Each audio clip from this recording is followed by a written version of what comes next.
It's Julie. Thanks for joining me today in another process video in my Bible, and I am in Isaiah chapter 11 verses 1 through 5. I'm using the December Faith Art Box from Creative Retreat. I've taken a rectangular piece of cardstock, folded it in half, and then cut it at a diagonal. And when I open it up, it makes this triangle shape, kind of a cone, and this is going to act as a template for me. I'm actually starting off on a piece of cream cardstock, but I could do this directly in my Bible. So I would just use a light pencil mark and draw those lines into my Bible. But I'm doing that now onto this cream colored cardstock. I'm making a tree, kind of an evergreen tree, and in this case a Christmas tree, because I'm doing some Advent journaling, and I'm going to use these heart stamps in an unconventional way. I'm going to use them along with this snowy evergreen chalk ink pad from Creative Retreat, and I will have that linked.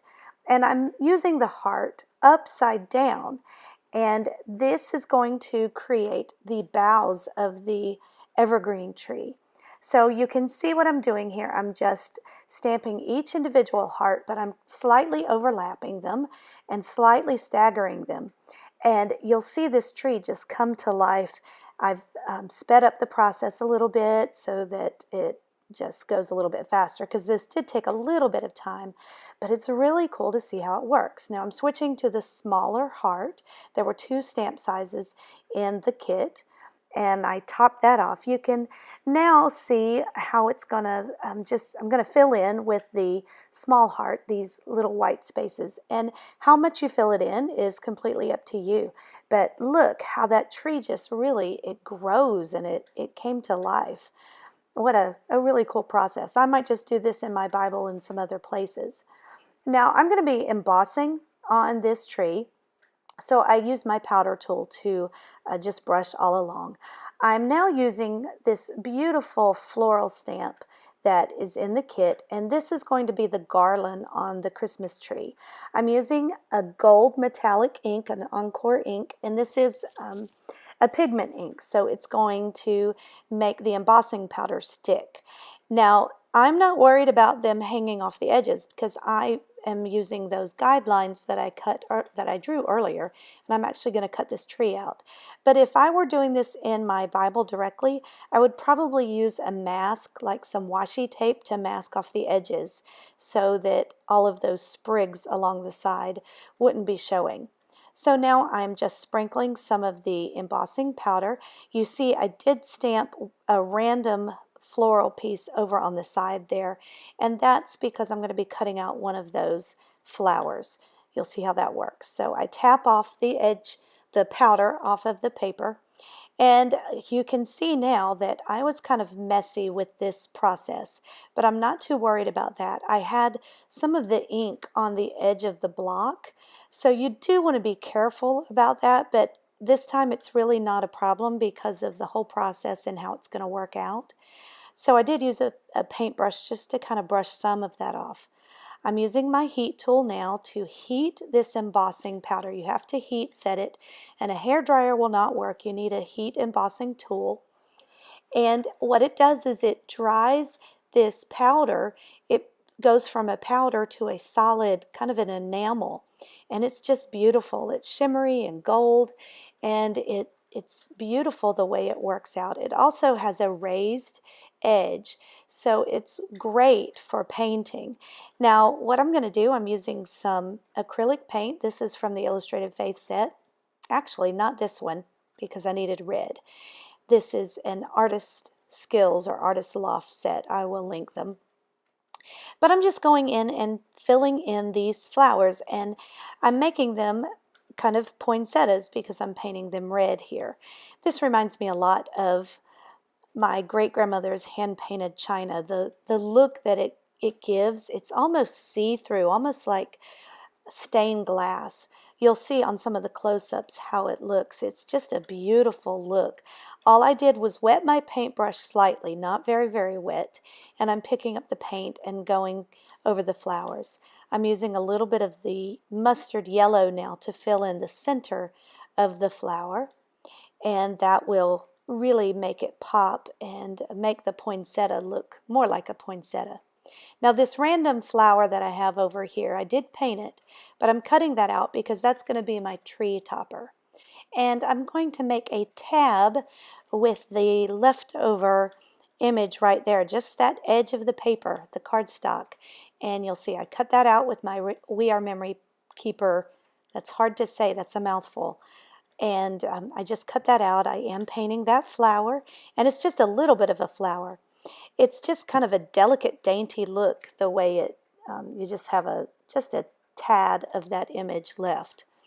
Now here are a couple of other trees that I created doing the same process, but this time I didn't emboss it. I just used a permanent black ink, and then I colored them in with watercolor crayons. And here I stamped on green cardstock, and I also added some sequins in the center of the poinsettias.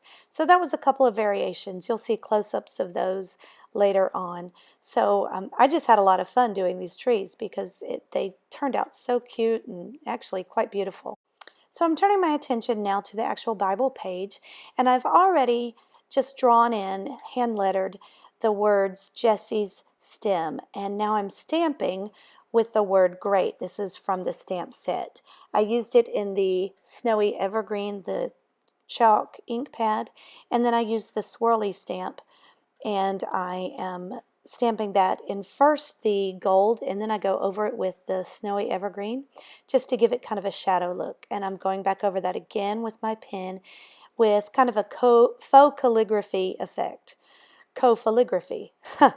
Anyway, so now I'm going to adhere my tree to my page and put that little tree topper up at the top. I'm going to use some foam backing just to give it a little bit of dimension. Now the reason why I'm doing a tree here is because I am in Isaiah, again chapter 11 verses 1 and 2 specifically, where it says, "There shall come forth a rod from the stem of Jesse, and a branch shall grow out of his roots."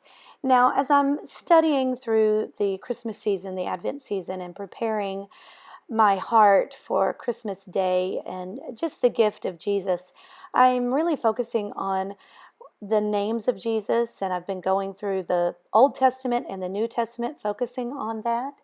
And this is where it prophesies as Jesus being the rod from the stem of Jesse. Jesse is David's father, and Jesus was from the line of David, so he's also from the line of Jesse. And this stem, this rod, this branch, in the Bible they're all capitalized, which mean that they're referring to Jesus.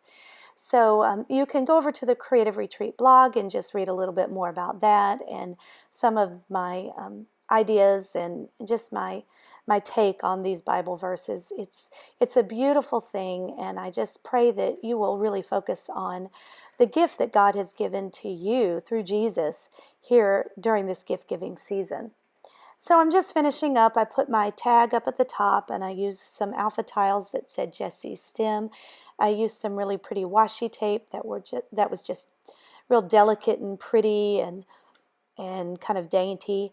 And I did some journaling there. I'm writing the text in, and I'm going to write my date down at the bottom.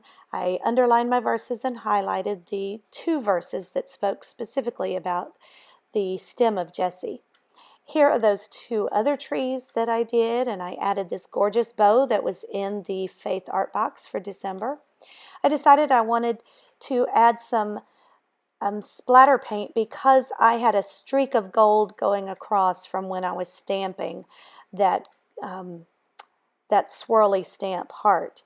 I used it in gold, and so I had a streak of gold that was on my acrylic block. So by splatter painting, it just minimizes that. It makes it look like it's not really an accident, that it's more intentional. So here are some close-up shots. You can see how pretty the painting is and how pretty these stamps are. If you have any questions or comments about this video, then leave them in the comments section, and give this video a thumbs up if you were inspired. If you like it, share it with someone, and subscribe to the channel if you haven't already. Thanks so much, and God bless.